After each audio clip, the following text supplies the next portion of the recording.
Yang betulnya kedudukan, kita kena pegang 3, pegang 9. Tangan kita ni 65 darjah. Maksima 70 darjah. Dia bukan bengkok macam gini. Asam ada ladies lah.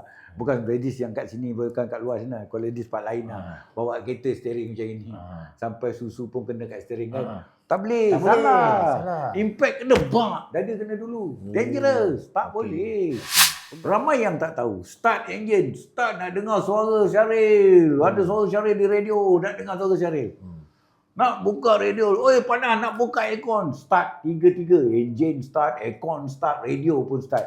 Nalah. Jangan bateri lah.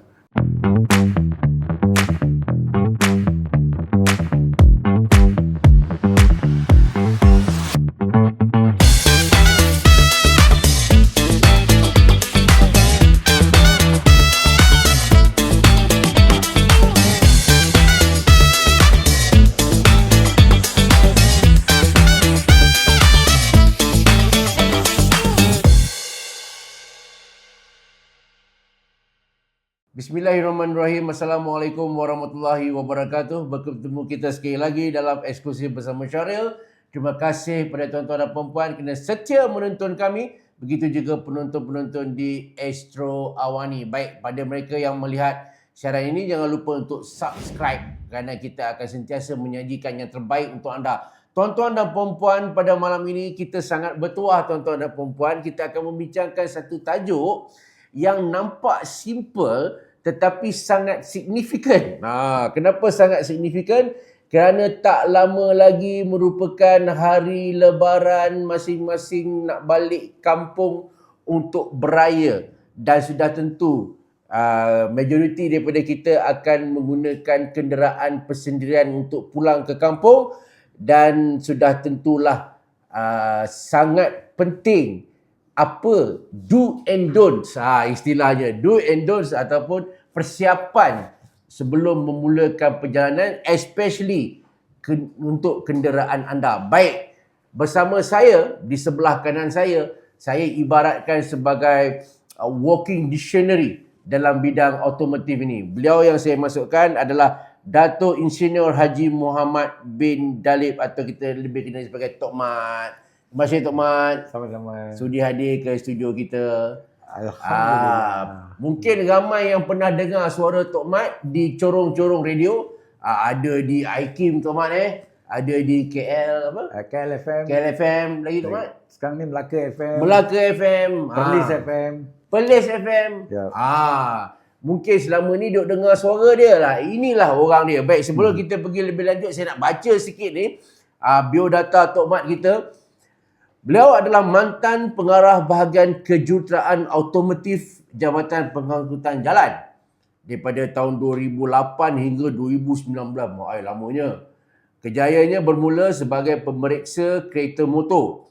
Berpengalaman lebih 40 tahun dalam bidang berkaitan automotif, industri serta perundangan di peringkat tempatan dan antarabangsa. Dari segi backgroundnya, Tok Mat adalah seorang jurutera profesional dengan kelulusan tertinggi Automotive Design and Manufacturing Engineering dari University of Sutherland, England. Dan beliau juga pernah dianugerahkan Profesor Anjung dari DRB University Automotive dan Universiti Malaysia Perlis. Kalau saya nak baca tuan-tuan, 10 minit pun tak habis. Baik Tok Mat, sebelum nak pergi lebih lanjut, tak kenal maka tak cerita. Saya dah cerita dah sikit background ni.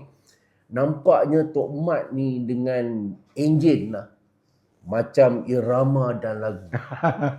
Bagaimana asalnya boleh jatuh cinta dengan bidang ni Tok Mat? Silakan. Terbaiklah soalan ni. Jadi kita review balik story ni. Yang mana suatu waktu dulu saya masih kanak-kanak lagi lah. Sekolah saya menyoalkan dekat Abang Lang saya. Sekolah mana tu? Masa sekolah Terentang lah. Terentang, Jasin. Sekolah Terentang Jasin. Orang Jasin. Darjah 1. Tahun 60-an. Right. Abang Lang ni bawa balik kereta.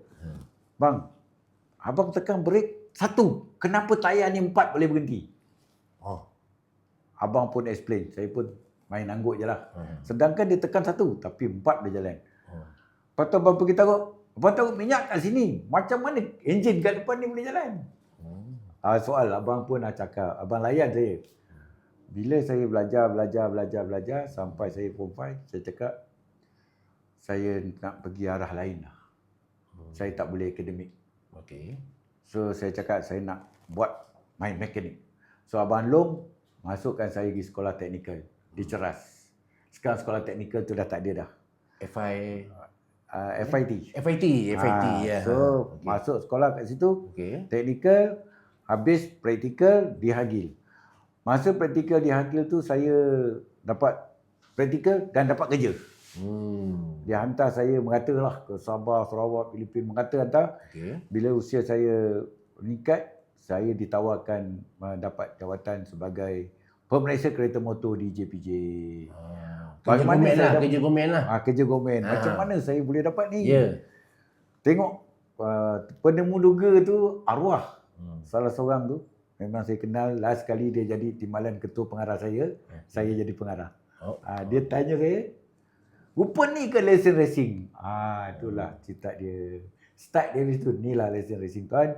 Tuan tengok cop ada banyak tu, itulah banyaknya saya dah masuk race. Posisi dia kena tengok gambar. Berapa position yang saya dapat. Itu kehadiran untuk masuk race. Tahun 85 itu yang paling hebat sekali lah. 86. Pagi race motor, petang race kereta. Tak ada orang buat. Pagi saya race motor kecil, petang saya race kereta. Proton N Group. Itu kenangan lah. Memang saya suka racing, saya suka motor, saya suka kereta. Dan masa training di Hagil saya akan buat sebagai saya menjadi pakar hydraulic system. Macam mana nak repair control valve, macam mana nak berjalankan hydraulic system. Daripada situ saya dapat menambah ilmu dari satu step, membezakan yang saya ni daripada akademik dulu. Bila saya dapat je jawatan sebagai pemeriksa kereta, saya suka challenge dengan bos-bos saya. Sebab saya lebih banyak tahu. Sebab saya boleh membuka enjin dan pasang balik. Dan saya boleh repair. Saya boleh diagnose. Saya boleh repair pula. Kat rumah memang ada sepanah waktu tu. Jadi saya memang tak harap dekat mana-mana. Saya buat diri sendiri saya sendiri. Akhirnya saya 10 tahun menjawat jawatan sebagai pemeriksa kereta motor. Saya mohon sambung belajar di University of Sunderland. Saya dapatlah. Jadi saya dah tunjukkan bukti-bukti tadi dekat tuan macam mana saya lukis gambar kereta 3 saat.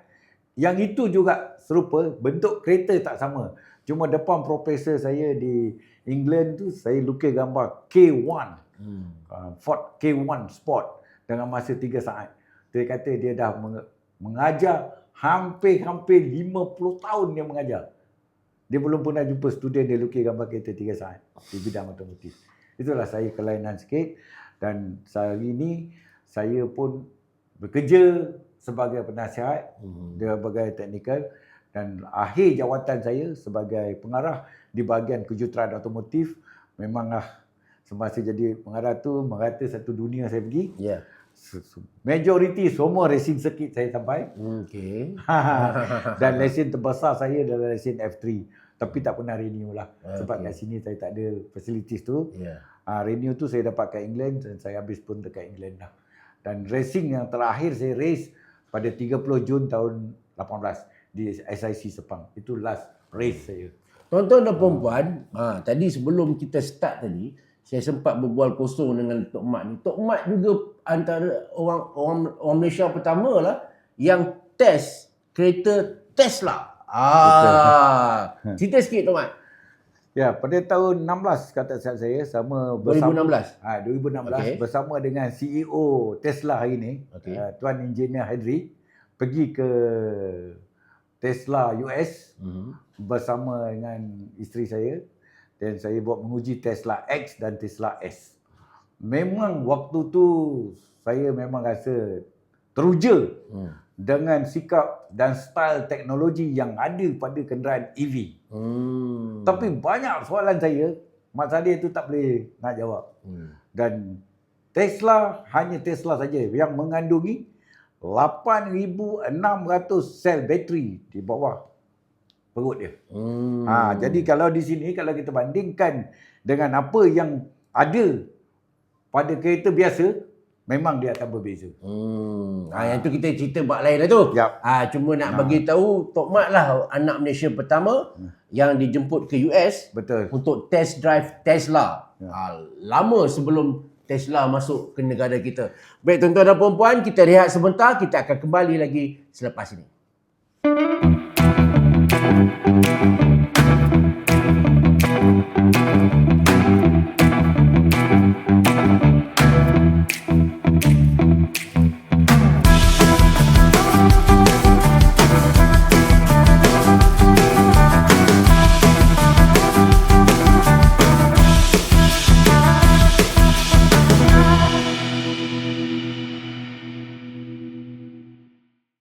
Baik, terima kasih tuan-tuan dan puan-puan kerana terus setia bersama kami. Itulah tadi 10-15 minit pertama pengenalan mengenai insan hebat di sebelah saya, Datuk Insinyur Haji Muhammad bin Dalip ataupun lebih dikenali sebagai Tok Mat ni. Tujuan kenapa saya menjemput Tok Mat, macam saya sebutkan di permulaan tadi, adalah musim-musim perayaan ni. Tak lama lagi kita akan menyambut Hari Raya Aidilfitri. And then selepas itu banyak lagi lah perayaan-perayaan lain. Okey, cerita dia adalah dah tentu bila nak balik ni masing-masing menggunakan, ada yang guna pengangkutan awam, ada yang guna pengangkutan persendirian. Jadi kita fokus pada pengangkutan persendirian. Kita ni selalu kita lepas tangan saja. Nak pergi, nak balik, hantar ajalah dekat workshop. Lepas tu kita pun relax. Apa workshop buat kita pun tak tahu, balik bayar je. Itu satu. Ada juga yang ambil mudah. Saya kereta baru apa pula nak ni, nak servis ke apa ke. Ada juga jenis tu. Ada juga jenis terlampau berkira sangat buat duit. Alah, ni nak balik kampung ni duit tu lah apalah. Kereta okey kot kan. Jadi banyak benda-benda tu, sebab itulah malam ni Tok Mat, saya nak jemput Tok Mat ni. Soalan pertama saya Tok Mat. Boleh, teruskan. Soalan pertama kita mulakan dengan berkira untuk kereta, untuk kenderaan. Berkira sangat. Bab lain tu tak berkira. Bab nak beli baju raya tak berkira. Bab nak berbelanja, bagi ampau tak berkira. Tapi bila guna kereta sendiri, berkira sangat. Silakan Tok Mat. Terima kasih. Betul. Soalan tu tepat pada masanya. Berkira-kira yang menyebabkan kita selalu tersalah kira. Bagaimana boleh jadi tersalah kira? Sebab pandang cantik, harap-harap selamat. Tak selamat. Kenapa tak selamat? Sebab enjin dia sentiasa nakkan viscosity, kepekatan, keleketan. Perjalanan piston nakkan kesejukan. Kesejukan itu adalah lubricant dan juga cooling system. Sistem penyejuk pertama dalam enjin adalah lubricant. Minyak pelicin itu sendiri. Dia yang akan bagi sejukkan. Kedua adalah air. Itulah sistem penyejukan. Je lah air payap nak murah-murah, nak senang-senang. Tak berkira, entah macam nak kira sangat. Itu mahal ini pakai. Boleh lagi. Ada lagi 1000 km, 800 km lagi. Boleh pakai lagi. Berkira-kira. Dan bahaya dia, kocek sendirilah. Sebabnya, bila kita ambil kira sangat, berkira-kira sangat, enjin, apabila minyak pelicin tukar viscosity, menurun, penggunaan bahan bakar menaik. Itu dia punya konsep. Okey. Contoh dia, pada 1000 daripada 5,000. Ini untuk minyak mineral. 1,000 daripada 5,000. Bermakna kita dah jalan 1,000 km. Yeah. Ini adalah consumption paling best, paling tinggi kita dapat. Dia akan jadi 2. Kalau kita buat bar chart, dia akan 2 naik tinggi. Bar chart. Yang sekepeng sebatang tu. Dua-dua berada di atas. Viscosity akan menurun. Bila kita boleh pakai lebih lagi pada 1,000, penggunaan bahan bakar mula akan menaik balik. Tadi dia paling bagus. Paling sikit, paling jimat. Jadi dia akan naik. Sekarang ni, bila minyak pelicin, viscosity, strength, heat transfer very weak, dia dah jadi sama balance. Penggunaan bahan bakar sama dengan penggunaan minyak pelicin. Apabila menurun lagi tinggal 2,000 km untuk capai 5,000. Minyak petrol kita dah pakai lebih. 1,000 km dia dah sama ngam-ngam sama paras dengan minyak yang baru tadi. Kita pakai penggunaan dia. So sekarang kita pakai melebihi dari 5,000 km. Penggunaan bahan bakar sudah mencapai lebih daripada paras biasa. Ini bererti 1,000 km maksima 1,500 km seolah-olah kita telah membayar satu tin 4.5 liter minyak pelicin. Pembaziran telah berlaku. Jadi jangan ambil kira sangat tentang minyak pelicin. Nombor 2, jangan ambil kira sangat tentang air. Jangan simple-simple air pipe masuk. Dalam air pipe ada klorin. Ya. Klorin ni dia akan mendap. Yes. Apabila sejuk. Apabila panas, dia aktif. Bila dia duduk di dalam water jacket berada di sekeliling silinder piston akan melekat di sana. Bila lama kelamaan, sikit jadi banyak. Bila dia banyak, dia akan sumbat. Bila sumbat, enjin akan mula perjalanan sejuk tidak tercapai. Bila tak tercapai, temperature akan detect C, H, setengah, lebih sampai H. Bagi kereta hari ini, dia cut off. Yeah. Bagi kereta yang sebelum 2010, memang dia akan burst terus. Berasap. Jadi kena jaga. Jangan berkira. Ketiga, kita tengok pada bateri. Ada orang suka bateri kering, ada orang suka bateri basah. Ikut pada kocek. Bateri kering, mahal. Bateri basah, murah. Dua-dua ni tak penting. Yang penting bateri. Yang kedua paling penting, penjagaan. Selenggara macam mana. Kalau kita pandai, bateri kering dengan bateri basah, jangka hayat bateri basah lebih lama daripada bateri kering. Betul. Dan saya pernah pakai bateri sehingga 6 tahun bateri basah. Saya buat sendiri, saya uji sendiri sehingga 6 tahun. Bagaimana? Itu secret sendirilah. Kena beli R&D kan. Jadi kena ada teknik. Sebab nombor 1, bateri paling pantang diketuk pada terminal. Walaupun ketuk dengan screwdriver saja. Tak boleh diketuk. Tak boleh pantang. Ini kita tok nak buat apa. Bukan itu saja. Pergi curang air panas lagi. Tak tahu. Tak nak baca buku. Tak nak bertanya. Pergi workshop. Kadang-kadang boleh percaya. 10 workshop boleh percaya. Ada orang yang mari telefon saya. Saya pergi hantar workshop tu. Saya sampai rumah, minyak hitam saya kering. Tengok skru kat bawah dah tak ada. Macam mana? Saya pergi mana? Saya punya radiator cap. Radiator cap saya pun dah hilang. Saya pergi hantar workshop tadi. Macam mana? Sebab dekat workshop, bukan seorang yang pegang kereta tu. Mungkin 2-3 orang. Nanti dia repair ni, dia repair tu. Sebab ada workshop yang ada. Dia panggilkan checklist. Bila dia nak buat checklist, bila dia dah siap. Jadi ini memang selamat. Jadi kalau you nak pilih workshop, kena pilih betul-betul lah. Jangan pilih pakai masuk je, nanti kepala bateri kena ketuk. Sekali ketuk, sebulan mati dia. 3 kali ketuk, 3 bulan mati dia. Cukup-cukup setahun, 1 hari habis warranty. Habis bateri. Sebab apa? Ketuk. Kedua, bila kita start engine. Ramai yang tak tahu. Start engine, start nak dengar suara Syaril. Ada suara Syaril di radio, nak dengar suara Syaril.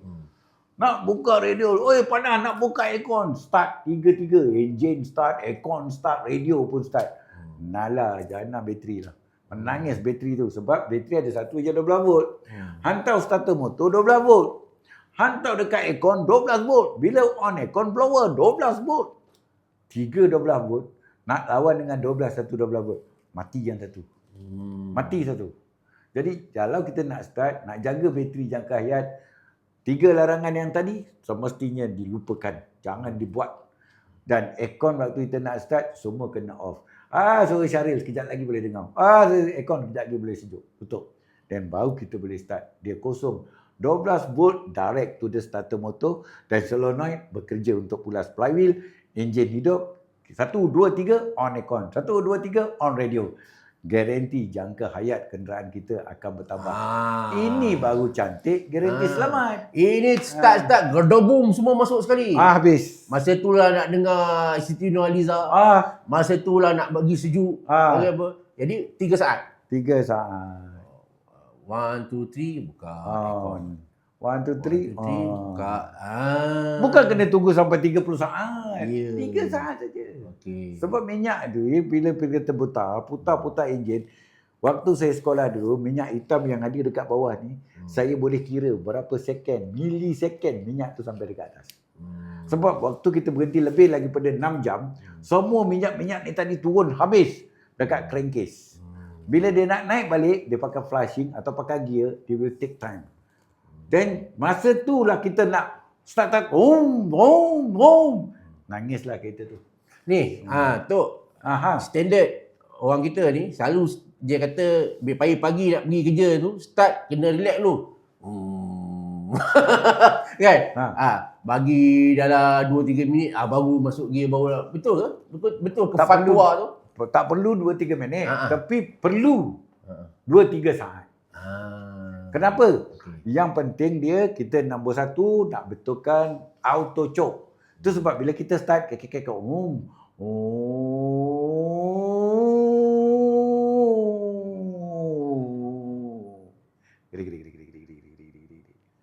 masa dia naik tu adalah auto choke bekerja. Okey. Jadi kalau kita dah whack dia, auto choke bekerja tak?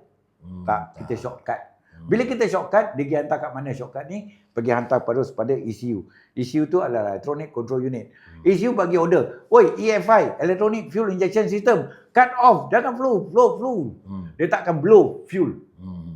Lepas dia naik, patutnya dia naik. Lepas tu dia blow kan fuel tu untuk hantar. Untuk dia spray injector. Tapi kerana kita dah jalan, dia cut off. Ini dipanggilkan shortcut. Bila kita selalu shortcut, serupa macam enjin kereta. Kita main, kita duduk, masuk je kita terus start. Kita shortcut. 3 tahun setengah nanti mengagam, carilah takkan dapatnya. Tak ada siapa akan dapat. Terutama bagi kereta yang 2012 ke atas. Bila dia dah start pakai EPS, Electronic Power Steering. Sebab semua kombinasi itu dia linkkan kepada ECU program, Electronic Control Unit.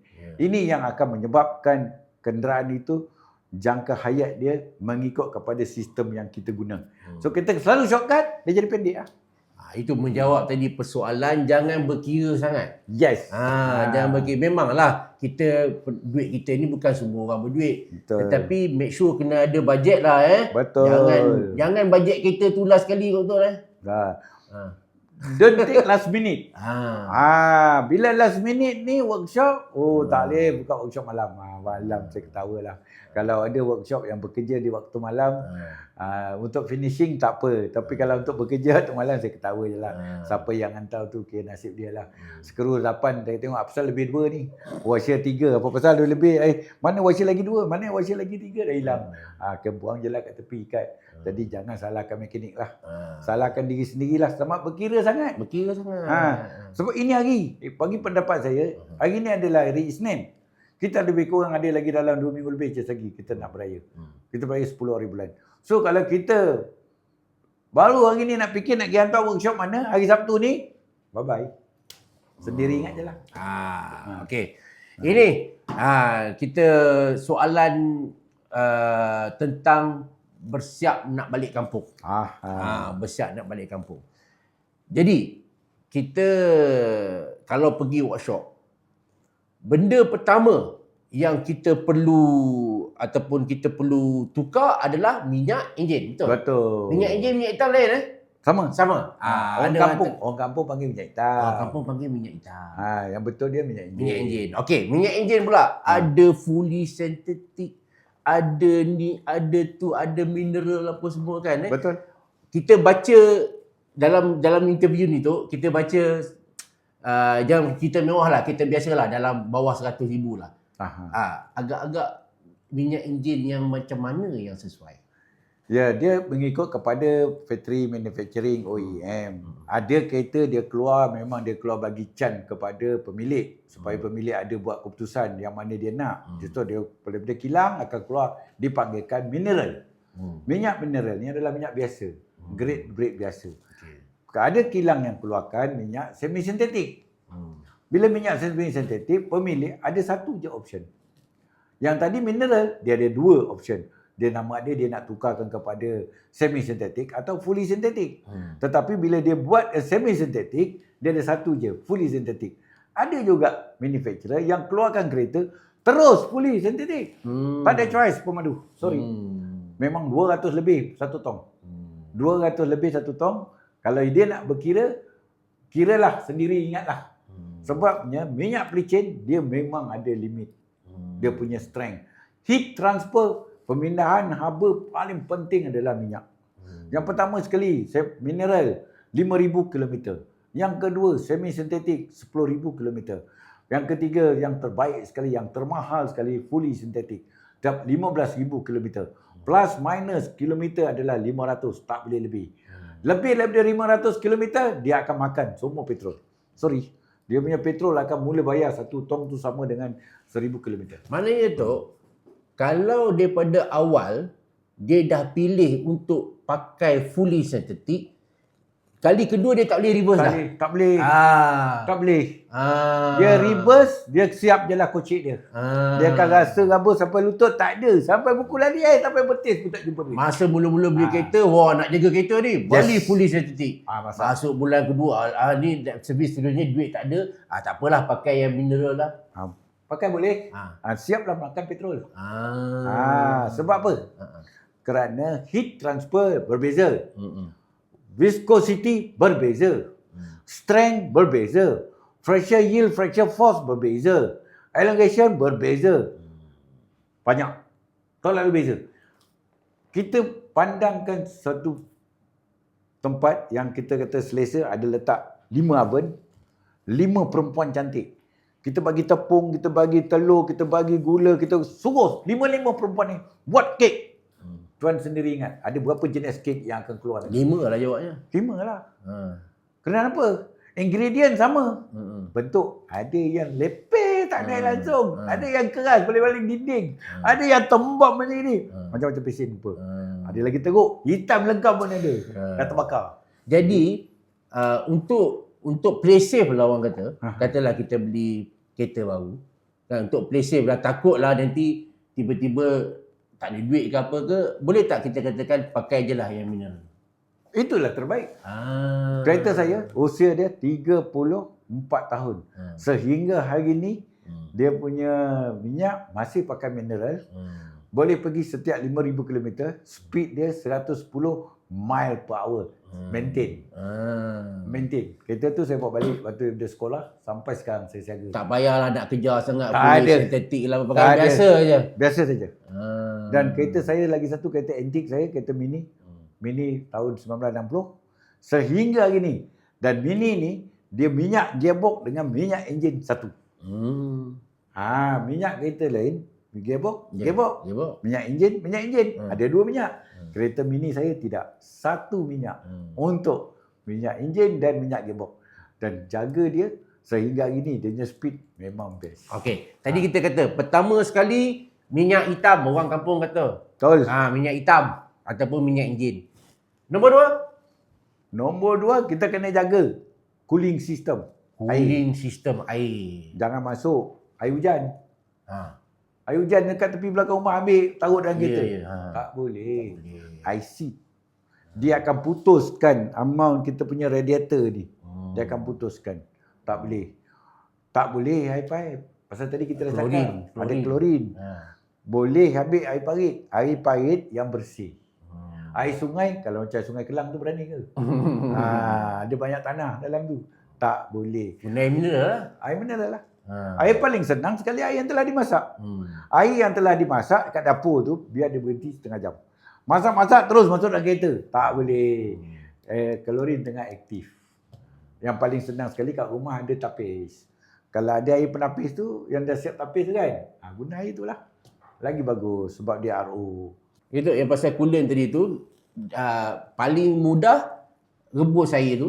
Kita masak air. Tunggu dia tak sejuk. Bila tak je dia dah masak. Bermakna dia aktifkan dia punya yang ada kat dalam tu semua molekul-molekul antara air dengan klorin. So klorin ni akan mendak. So kalau kita tengok kita punya cerik kettle tu, kalau kettle kita aluminium, belah dalam dia mesti warna cool, warna arang batu hitam, dan filament yang kat dalam tu mesti warna kuning ke coklat-coklat, sebab dia dah makan semua klorin tadi. Kalau kita punya kettle tu warna plastik, dalam tu semua dah jadi coklat kuning dah. Jadi kita berhati-hati. Supaya kita ambil dia dah setengah jam, dia dah slow. Di mana dia dah lekat, baru kita ambil air sejuk, baru tu masuk dalam kettle. Paling mudah air mineral lah kot. Paling mudah air yang telah ditapis dengan mineral. Mineral pun ada dua. Satu mineral drinking water. Satu mineral, jadi kena bayar kos lah. Yalah, Jangan berkira sangat lah. Jangan berkira sangat lah. Yang kata coolant tu? Coolant tu lain, dia liquid. Okay. Dia ada dalam satu rumah. Yang dulu-dulu orang masukkan sekali dalam radiator. Ya. Tetapi sekarang ni tidak. Sekarang ni dia kena masuk dalam dia punya rumah. Dan bagi kereta saya tak perlu pakai coolant. Sebab apa kereta saya tak pakai coolant? Saya masukkan air biasa juga. Kerana apa? Sebab coolant tu adalah chemical. Dan chemical dia akan mix dengan air, dia akan generate dan panas heat tu akan menyebabkan ada mendakan. Jadi itu sebab saya tak pakai. Pakai air biasa dah lah. Masukkan je air dalam biasa. Okey. Tadi mula-mula kita minyak enjin. Okey. Kena tukar. Betul. Jangan tambah-tambah. Tak boleh. Betul. Kalau kita tambah satu perjalanan, balik dah tak boleh tambah dah. Sebab dia akan makan petrol. Better buang terus. Buang terus ganti baru. Ganti baru. Okay. Tepat. Yang kedua adalah air. Air. Kita dah cerita panjang lebar tadi. Okay. Yang ketiga tu? Yang ketiga dia, kita kena jaga macam mana gearbox kita. Gearbox. Kereta manual, kereta auto, kereta CVT, kereta CVVT, ada 5 jenis gearbox di dalam pasaran di dalam negara kita. Ada orang tengok ni, letak A dengan M tu pun dia tak tahu apa. Letakkan A je panjang, M tu dia tak pernah usik. M tu untuk apa? Tu kereta apa yang ada A ada M tu? Kereta dia pandang auto tapi macam manual. Macam ni. Kereta Chevy lah. Proton Chevy. Dia ada A, ada M. A auto, M manual. Jadi sekali-sekala kena tekan M tu supaya dia aktif function dia punya solenoid betul bekerja untuk berikan feel of driving. Kalau tak kita takkan dapat. Tak apalah, Chevy tu dah banyak orang tak pakai dah. Ini kita cakap genre sekarang ni banyak kereta auto. Dia duk D tu lah. Betul. Tak bergerak-gerak dah. Takut nak tukar ni. Tepat. Naik bukit pun D. D. Ni D. Betul. Okay. D, dia kata D stand for drive. Jadi dia hentam D. Salah. Tak betul. Tapi dah nak katakan salesman sell the car, not sell the technical. Betul. That's a problem. So, yang sebenarnya cara pemanduan kereta auto yang betul. Kita kunci. 0, 1, 2, 3. 0 dipanggilkan release lock. Kita ambil lah kunci ni lah. Sementara ada kunci ni kan. Kita ambil kunci ni, kita masukkan je. Tu 0. Dipanggilkan release lock to be invariant dengan kita punya immobilizer. Pernah dengar ayat tu? Immobilizer security untuk jaga kereta semua. Kita pusing dekat 1. Nothing. Dia release lock semua. Kita pergi dekat 2. Lampu nyala. Banyak lampu nyala. Kalau ada satu jenis kereta tu, dia akan bunyi. Dia diam. Baru kita boleh start. Kalau kita tengok lampu-lampu ni tadi nyala. Nyala. 1 padam, 2 padam, 3 padam, 4 padam. Ada banyak padam. Tinggal dari 3, 4 je yang tak padam. Kita pun barulah tekan brake. Baru kita boleh kek. Ini prosedur yang betul. Untuk hidup jangka hayat kereta lebih panjang, lebih lama, lebih mudah. Jimatlah kocik kita. Jadi kita tak perlu dah nak berkira-kira. Yang kata gear tadi tu, yang auto tu. Bila kita dah start, dah ikut dia punya sistem hidupkan enjin, yang pertama sekali ECU, Electronic Control Unit, dia dah pegang. EFI dah bekerja. TEC, Transmission Electronic Control, belum kerja lagi.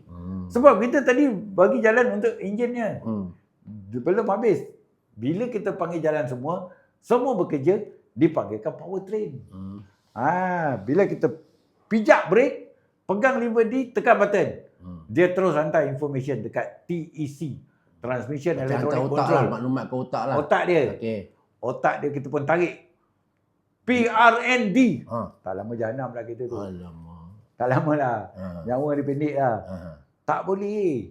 Sebab tiap-tiap bilik itu kena nampak pelepasan. Kita overrule. Habis. Jahanam lah. 4 tahun. Paling lama. Kalau tak, 3 tahun dah. Meragam lagi bawa tu. So, slow-slow. Kena tarik P, P, R, 1, 2. N, 1, 2. D, 1, 2. 3, 1, 2. 2, 1, 2. L, 1, 2. Letak balik dekat N. Ini adalah exercise transmission supaya setiap bilik tu mempunyai minyak. Bila kita berhenti 2 saat. 2 saat. Yes. So, kalau tuan ada rumah, ada 4 bilik. Satu bilik tu memang menjadi macam store, tak ada orang pakai. Tuan langsung tak pernah tengok apa yang isi konten dalam tu. Oh, macam-macam lah, tikus masuk lah, apa Semua lah, ada. Semua ada. Tapi kalau tuan nak tak guna, tapi tuan pakai, tuan buka, ada tak benda-benda tu Tak semua? ada. That's why. Jadi, kereta kita sama. Kita tak pernah pakai L. Kena bawa sampai L. Tapi, pendengar-pendengar kat luar sana, kalau kereta tuan-tuan lebih daripada 3 tahun setengah, jangan lakukan seperti ini. Ikut je sedia kala. Sebab, dia ada lubang-lubang, dia lorong-lorong atau di bilik-bilik tu, dia dah ada dah dia punya semak samun dia. Kalau kita pergi masukkan minyak, nanti minyak tembak, boom, dia akan tersumbat. Tersumbat nanti tak ada power dah gearbox tu. Jadi kalau kereta lebih daripada 3 tahun setengah, jangan buat untuk exercise ni. Bagi kereta baru je. D je lah. D sajalah. Ikut je lah seperti biasa. Walaupun duduk dekat D, saya ajar yang betul cara memanduan. Sekarang kita letak daripada P. Kita parking elok P. Sekarang kita nak keluar rumah, kita boleh pergi terus, kita boleh pergi reverse. Kalau pergi terus, kita pijak brake, kita tekan R, N, D. Jangan P, R, N, D. Tak boleh. Tak boleh. P, R, N, D. Yang lain 2 second 2 second. Yang lain biarkan je. Lepaskan brake, kita pun sambut. Mesti ingat, masa nak lepaskan brake tu, sebenarnya handbrake kalau pakai foot brake dah lepas. Handbrake dah lepas. Mesti masuk gear dulu, baru lepas handbrake. Dan lepaskan je brake, kereta pun merangkak, dia pun pergi, kita pun sambut minyak. Itu kalau ke depan.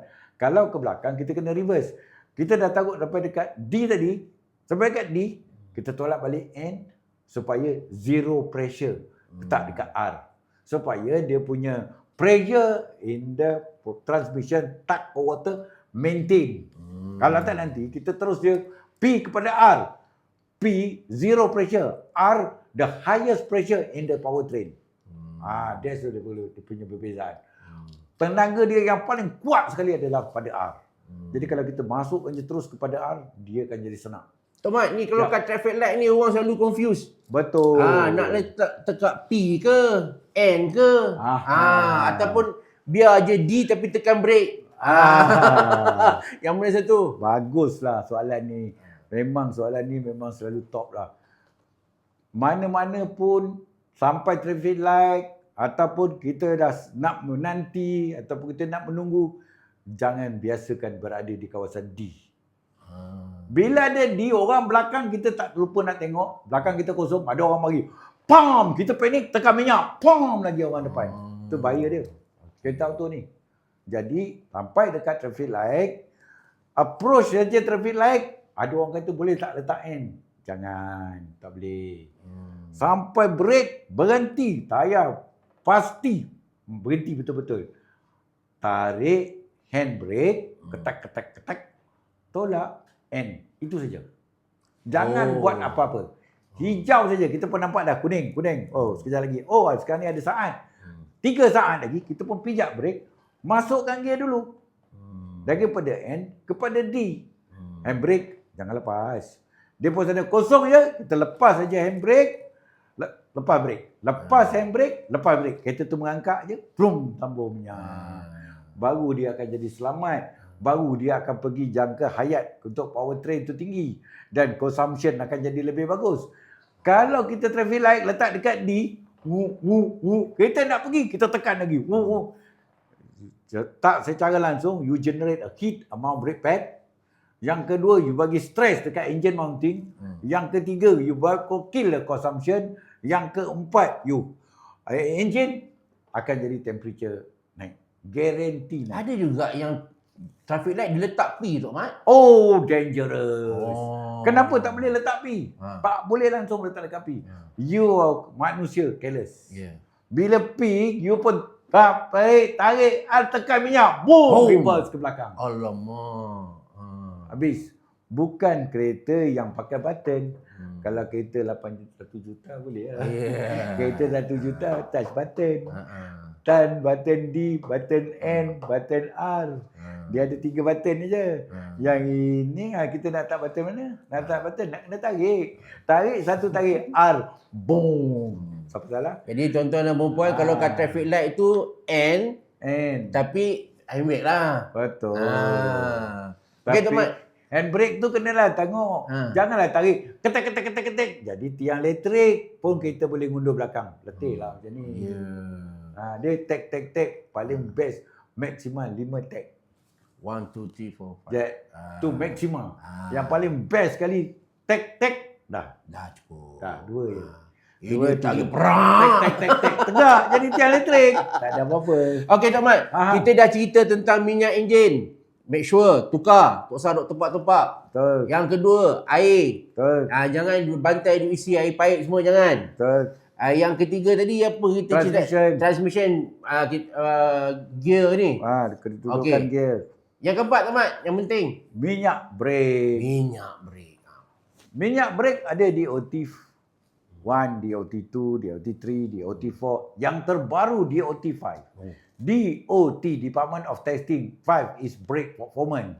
So berapa dia punya force, stress, berapa dia punya elevation, berapa wheel circumference will stop the vehicle immediately. Tu sebab kena kira WC, wheel circumference. Berapa pusingan roda tayar kereta kita. Kereta kita berhenti. Kita pakai DOT2, tekan brake. DOT2 untuk machinery. Bukan untuk kereta. Nak beli yang murah, nak kira sangat.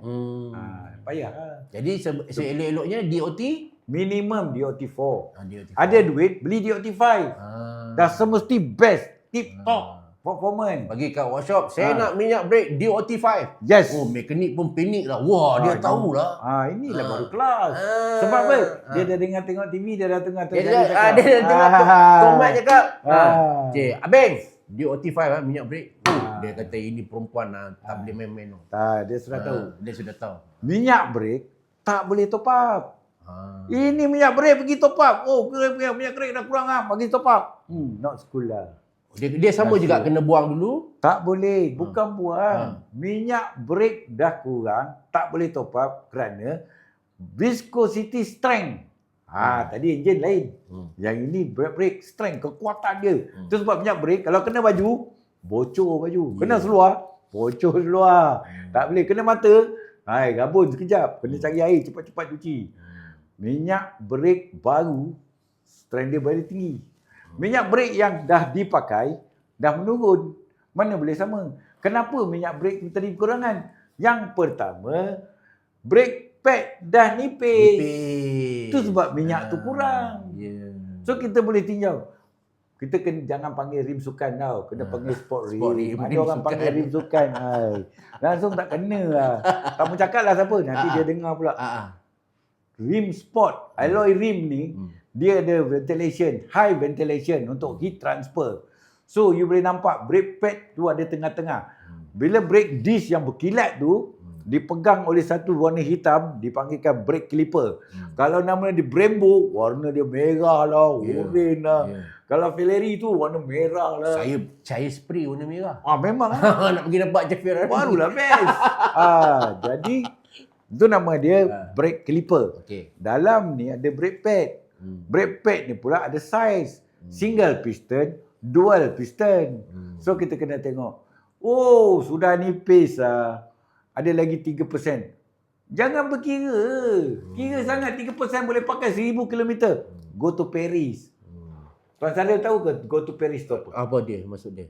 Go to Paris lah. Go to Paris lah. Paris. Tukar je lah. Tukar lah. Nak berkira apa. Jangan kira sangat. Ada lagi 3. Ada lagi.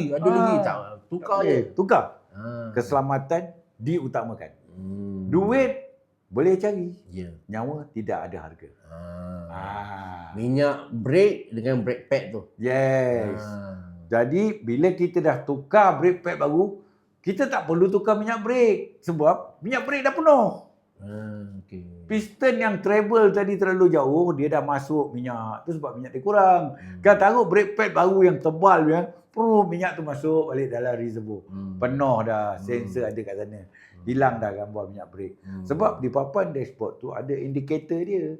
Kalau lampu tu menyala, jangan risau. Maksud dia minyak kurang, brake pad dah habis. Kena ganti baru. Barulah selamat. Okey, kita dah pergi ke minyak hitam, kita dah pergi ke coolant, kita dah pergi ke Gearbox. minyak gearbox, kita dah pergi ke apa? Brake pad, Yes. minyak Dan next minyak brake. minyak brake. Next. Tadi kita cerita gearbox tadi, nama minyak dia TQ oil. Gearbox. Gearbox. Powertrain tu satu, enjin dengan gearbox. Powertrain. Minyak gearbox, nama dia TQ oil. Kalau tak, orang kampung kata minyak gear auto. Sebut minyak gear auto dah lah. Minyak gear auto. Yang selain senang sekali, TQ. TQ. Thank you. TQ oil. Okey tu, seterusnya. Boleh. Seterusnya apa? Lepas kita nak tengok air, kita tengok enjin, kita tengok semua interior semua. Kita kena tengok di bahagian dalam kenderaan. Iaitu kita kena tengok ergonomic system. ERGONOMICS. Ergonomics. Ergonomics bererti kerusi yang kita duduk dengan steering yang kita pegang. Pegang yang betul 3 dan 9. 3 dan 9. Jam tangan kanan ni pukul 3. Dan tangan kiri pukul 9. Pegang steering. Okey. Dekat steering wheel tu ada 0 point. Di manakah 0 point pada steering wheel? 0 point berada di jam 12 tepat. Jam tepat 12 tu 0 point. Itulah dipanggilkan two wheel, make it one wheel to make right decision on time. Dua roda. Bukan roda motosikal mak rempit, bukan motosikal kapcai, betul basikal suku, bukan. Yang betul two wheel, roda steering, roda tayar. Make it one wheel. Ini wheel ni. Pemikiran kita tak pernah tidur. Kalau kita tidur pun mimpi-mimpi. Jadi dia tak tidur. Make it right decision. Keputusan yang betul dia akan buat. So bila kita pegang steering 3 dan 9. 3 dan 9. Bila kita tahu 0 point. Bila kita tahu wheels 0 point. Go 5 degrees angle. Okay, we go 5 degrees angle. Kita turn left to the. Kita boleh panggil dia apex. APEX. Apex. Kita boleh masuk seberapa pantas. Itu dipanggilkan oversteer, normal steer, understeer. Ini dah nak macam masuk pergi racing pula dah. Dah belajar oversteer, normal steer, understeer, steering wheel. That's kita belajar basic dulu. That's ergonomic system. Steering, performance dengan pemandu. Tak boleh, kita duduk macam gini. Duduk ni macam mana ni, Tok Mat? Duduk macam ni ke? Duduk macam ni ke? Yes. Ataupun ada mak-mak budak-budak yang remaja ni baru dapat lesen ni, macam tu. Kedudukan yang betulnya macam mana? Yang betulnya kedudukan, kita kena pegang 3, pegang 9. Tangan kita ni 65 darjah. Maksima 70 darjah. Dia bukan bengkok macam gini, asam ada ladies lah. Bukan ladies yang kat sini, bukan kat luar sana. Kalau ladies part lain lah. Bawa kereta steering macam ini. Sampai susu pun kena kat steering kan. Tak boleh, salah. Impact kena bang. Dada kena dulu. Dangerous. Tak boleh. Pegang. Mesti tangan ni 65 ke 70 darjah. Kaki ni, kerusi ni tarik sangat depan. Atau tarik ke belakang. Mesti 70 ke 80 darjah. Kaki ni tak boleh sampai dekat sampai bengkok macam gini nak buat. Tak boleh. Sebab initial force akan jadi tinggi. Apabila impact, bam. Mana nak pergi? SRS, Safety Restraint System. Orang kampung kata airbag. Airbag deploy, pum. Meletup. Habis dagu buka semua. Tahu pun. Belum habis cakap lagi. Jadi jangan. Jadi kena duduk betul. Position. Itu sebab seat ada adjustable. 4-way adjustable. Depan, belakang, backrest, turun, naik. Semua ada. Steering, turun, atas, bawah, kiri, kanan, macam-macam. Kita mahal lah. Kita murah tak ada. Jadi pegang steering. Sebelah pemandu.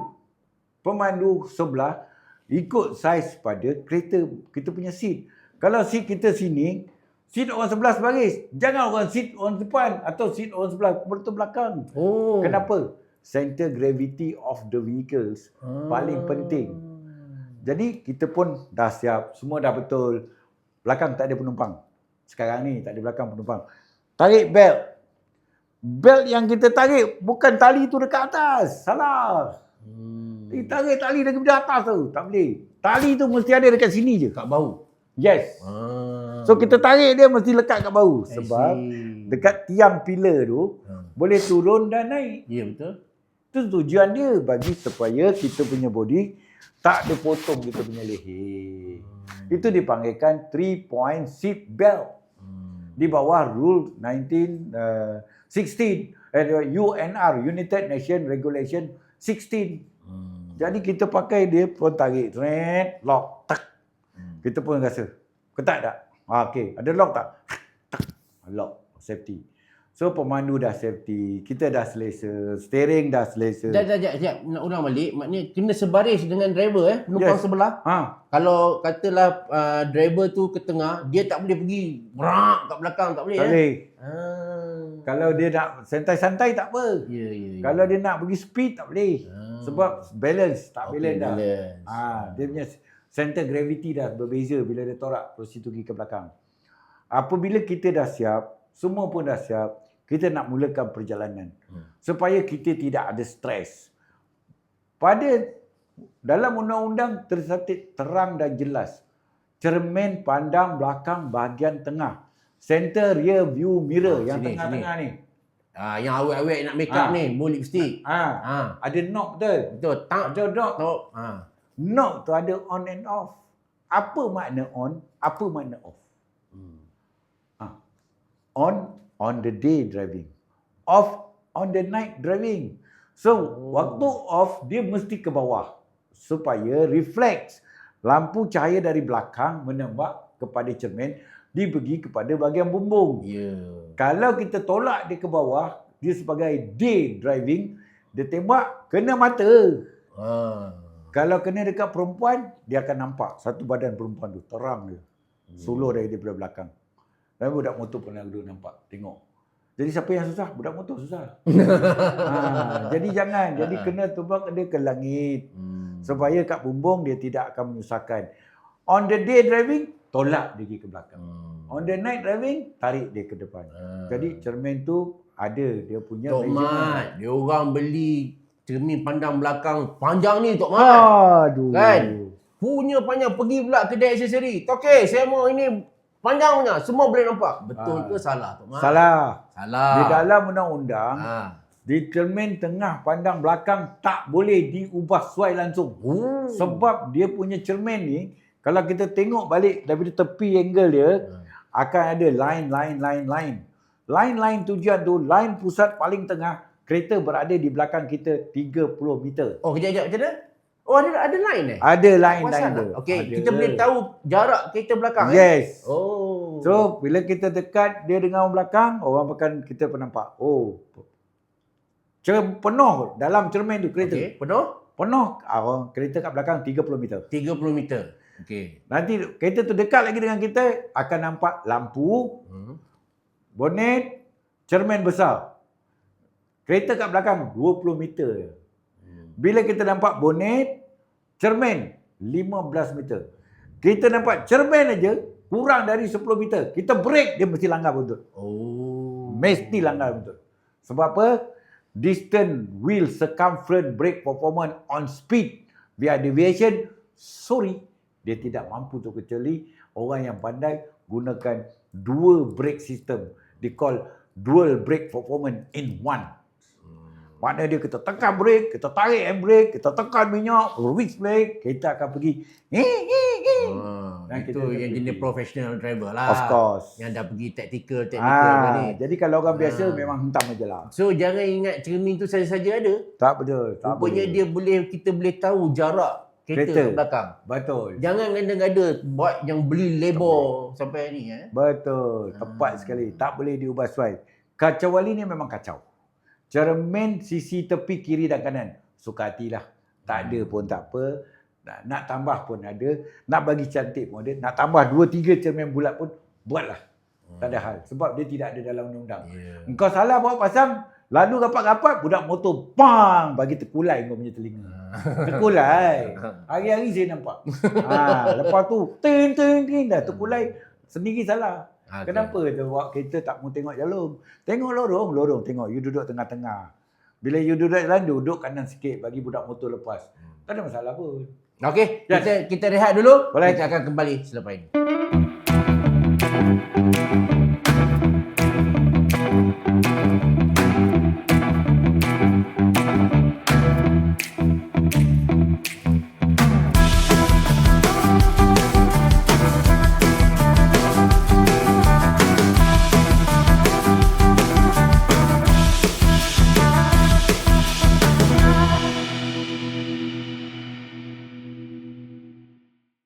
Baik, kita kembali pada mereka yang baru mengikuti siaran ini. Bersama saya adalah Tok Mat ataupun Datuk Insinyur Muhammad bin Dalip, iaitu seorang pakar pemotoran, bekas pengarah Jabatan Pengangkutan Jalan dan kini mengendalikan syarikat konsultansi sendiri yang berkaitan dengan automotif. Tok, kita bermula tadi minyak enjin, minyak brake, coolant, apa lagi gearbox, steering, ergonomics. steering, cara duduk. Mungkin ada apa lagi tu? Untuk perjalanan jauh ni, persiapan nak balik. Tayar tu, tayar. Dia last kali. Nanti kadang dia orang terlupa. So kedudukan dalam penyusunan barang. So kita duduk dalam pemandu 80 kilo, sebelah pemandu 50 kilo. Jadi belakang pemandu mesti kurang. Belakang sebelah pemandu mesti lebih. Jadi kena susun atur. Barang-barang mesti sebelum kita isi barang, nombor satu kita kena cek tayar spare. Ada tak tayar spare? Ada angin tak tayar spare? Jangan tayar spare ada, angin tak ada. Tak guna juga. Tengok ada jack tak? Ada. Ada jack, tangkai tak ada, tak guna. Tengok tayar spana ada? Tak ada, tak guna. Jadi semua tu kena ada. Bila semua dah ada, dah lengkap, kita susun barang besar tengah-tengah, barang ringan-ringan kiri dan kanan. Kita pun tutup, kita pun cek. Final yang terakhir sebelum kita gerak, kita mesti cek kita punya tayar. Jangan suka hati pergi kat petrol station, teng, sedap bunyi. Sekejap lagi, pum! Salam, bye-bye lah kau. Semua di petrol station dalam Malaysia ni, pump tayar dengan angin tu, pressure dia tidak dikalibrate atau tidak ditentukurankan. Jadi kalau dia masuk teng 300, betul ke 300? Kecuali you ada satu major gauge. Dia panggilkan tayar pressure gauge. Tayar pressure gauge cucuk. Oh, betul 300. Pasal you pakai kereta apa 300 ni? Mesti kereta canggih lah. Kalau kereta Proton ni, kereta biasa ke Pro 2, jangan lebih daripada 200. Ada tulis kat tepi pintu tu Yes, kan. 200. Garanti selamat. Empat tayar mesti sama tayar pressure. Bagi saya. Bagi manufacturers, dia akan kata depan lebih daripada belakang.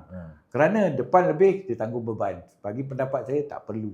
Semua tayar ada getah, dia adalah part of the suspension. Kesemua tayar tekanan mesti mau sama. Sebab bila kita lagi jauh berjalan, tayar kita akan tambah lagi pressure. So, bila tayar tambah pressure, dia lagi lembut, dia lagi panas. Bila dia lagi panas, dia mudah, paling senang meletup. Jadi, nak keluar bisul ke, dia nak keluar tendur ke, dia nak retak ke, waktu dia travel. Jalan jauh. Jadi berhati-hati ketika menambah angin di tayar, ketika tambah di stesen. Terlebih tak boleh, terkurang tak boleh. Kurang sikit-sikit tak apa, terlebih sikit-sikit tak apa. Tapi mesti 4 sama. Itu sebab saya selalu show pasang TPM, tayar pressure modular atau tayar pressure monitor. Jadi dia kata pasang dekat kereta kita, dekat jam kita, dekat telefon kita, tayar pressure semua sama. Baru kita jalan senang. Tu, untuk perjalanan jauh ni tu, boleh ke? Contohlah kita nak balik Kelantan lah katalah dalam jam 13 jam pun semua. Kan? Patutkah terus atau untuk kondisi kereta patut berhenti dulu sekejap untuk perjalanan jauh-jauh ni? Ataupun boleh direct hentam? Man and machine. Man is great problem. Most problem. If whatever man they consider is pilot. Machine never fail. Yang fail adalah manusia. Manusia tu boleh ke berterusan pemanduan? Kalau dia kata dia boleh, mungkin dia robot kot. Kalau saya tak boleh. Saya akan berhenti pergi toilet. Saya akan berhenti ada waktu. Waktu kita ada 5 waktu yang paling penting kali kita berhenti. Lain-lain waktu tu hentamlah nak buat apa pun. Jadi kita penting kena berhenti. Untuk rest. Body kita, I'm not a robot. Kita bukan robot. Kita kena rehat. Dan kita kena dapatkan fokus ketika pemanduan. Ini yang penting. Jika kita paksa diri, boleh. Atas dasar apa? Saya pernah buat Kuala Lumpur Kota Baru. Tak ada stop. Whack terus. 3 jam lebih sampai. Tapi kena tahu pasal apa. Buat apa. Dalam tugas, tak ada siapa yang boleh larang kan. Jadi perbezaan. Jangan ikut seperti saya. Okay, Tok. Jadi maksudnya kita dah komplit ni. Okey, dah komplit. Maknanya kalau itu dah buat, maknanya insya-Allah lah, boleh lah. Betul. Maknanya benda-benda lain tu orang kata simple-simple thing Itu lah. yang lain tu dah biasa dah. Mungkin nanti kita boleh buat program yang lebih nampak, lebih dekat. Kameraman dia bawa pergi kat kereta. Tok, sekarang ni saya tengok banyak kereta kita baru dah tak ada tayar spare lah tu. Betul. Macam Tapi mana tu? dah ada balik semula. Sebab tayar spare dah tak ada, dia guna gas. Dia guna gas. Gas ni failure dia apa? Dia akan rosakkan di dalam internal rim. Dan tayar tu tak boleh pakai dah. So dia kan satu gas tu akan close habis. Tayar pancit akan terus jadi baik. Tetapi rim tu akan jadi rosak lah warna dia. Dekat-dekat coklat, ada yang warna hitam, ada yang warna macam-macam warna. Sebab gas tu akan jadi keras di dalam tayar. Dan tayar tu tak akan tahan lama. Jadi gas dah tak ada dah. Tayar spare tetap ada. Dan hari ni semua kereta baru pun dah ada dah tayar spare. Dah ada dah Ada dah. Ada saya tengok itu kereta tu. Ada. Tak ada tayar spare. Ada tapi pandang tak ada. Tapi dia run flat tayar. Okay. Macam makan tu run flat tayar. Dia ada tayar spare tapi run flat tayar. Tok, inilah satu ni. Kita ni tak dapat elak kadang-kadang kita dah buat apa semua rosak juga. Rosak ataupun tayar pecah apa semua. Jadi kat highway ni bahaya tu. Betul. Jadilah apa nasihat tu kalau katalah kita menghadapi masalah baik di highway ataupun di jalan biasa lah kan apa nasihat tu lah pada orang ni? Emergency case. Yang penting tayar pancit lah, cermin retak lah on the spot, ataupun kita anak ada nak buang air ke apa, emergency.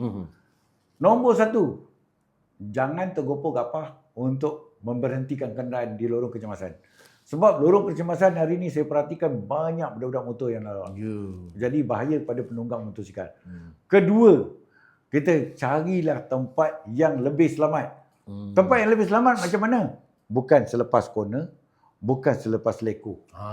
Bukan bawah cerun, bukan bawah bukit. Mesti kenderaan kita dapat dilihat sekurang-kurang dia 50 meter. Terang dan jelas. 50 meter, terang dan jelas. Tapi kalau boleh nampak lebih dari itu 100, bagus.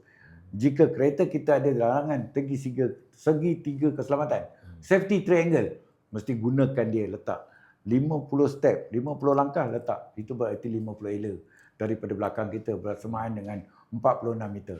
Letak safety triangle. Dan baru orang tahu kereta kita ada masalah. Kalau kita nak toilet kencing, kita berdiri dekat tepi. Anak kencing kita tutup, kita jalan lah. Itu tak ada masalah. Tapi kalau yang bermasalah bagi kenderaan, jangan lupa. Itu sebab tadi saya cakap sebelum kita gerak, tengok tayar spare, tengok jack, tengok safety triangle. Ada tak?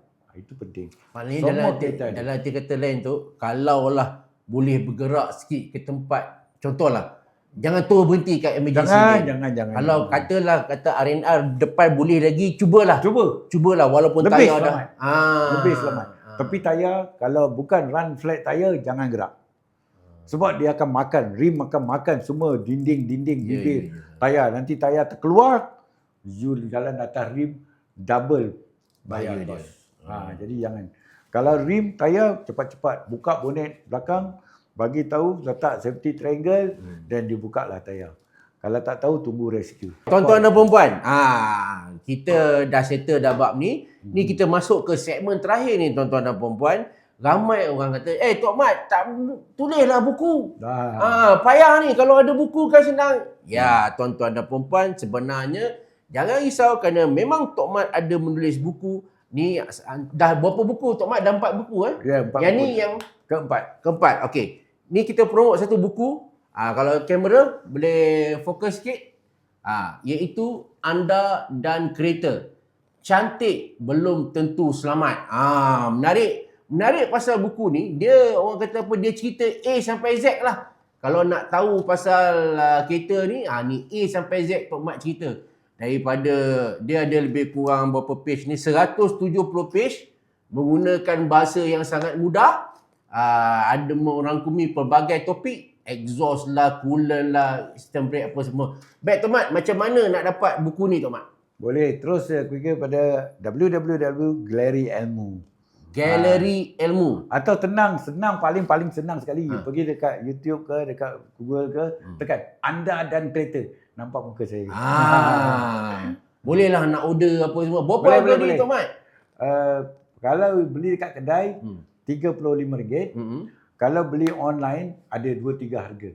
Siapa yang beli cepat dia lagi dapat. So detail boleh cari kat situ Boleh. Galeri Ilmu boleh cari Betul. www.galeriilmu.com.my. Betul. Ataupun pergi YouTube apa semua, type je Anda dan Kereta. dan Kereta. Kalau Baik. nak tenang, type lagi nama ni. Nama ni. Apa pula? Datuk Insinyur Haji Muhammad bin Dalip. Anda dan Kereta, tekan nama. Baik Tok Mat, kita dah 1 jam yang sangat menarik. Memang sembang dengan Tok Mat ni tak cukup. Kalau Tok Mat sudi, bolehlah datang lagi Tok Mat. Boleh. Banyak lagi kita nak cerita ni. Pasal boleh. kereta ni. Kita tak cerita lagi. Kereta elektronik lah apa Betul. semua tu. Okey Tok Mat, pesanan untuk pemandu di luar sana yang nak balik kampung. Silakan. Okey, terima kasih Tuan Syaril. Terima kasih kepada semua pendengar-pendengar yang sentiasa menantikan. So, bagi saya, hari raya tu setiap kali pun kalau kita ada, kita raya. Hari-hari pun kita raya. Tapi kalau kita ada, kalau kita tak ada, memadai dengan kita cukup. Berikan perhatian kepada apa yang kita ada. Untuk kita betul-betul meraihkan hari raya. So, kita ada kereta, jangan kedekut. Jangan rasa tak cukup. Cukup memadai apa yang kita ada. Jaga keselamatan, balik kampung, berikan pemanduan, fokus dengan pemanduan agar selamat ke mana destinasi yang kita tuju. Kita esok masih ada. Sama saya, Datuk Engineer Haji Muhammad Dalip. Jumpa lagi di lain waktu. Bye-bye. Assalamualaikum. Assalamualaikum. Bye-bye. Terima kasih tuan-tuan.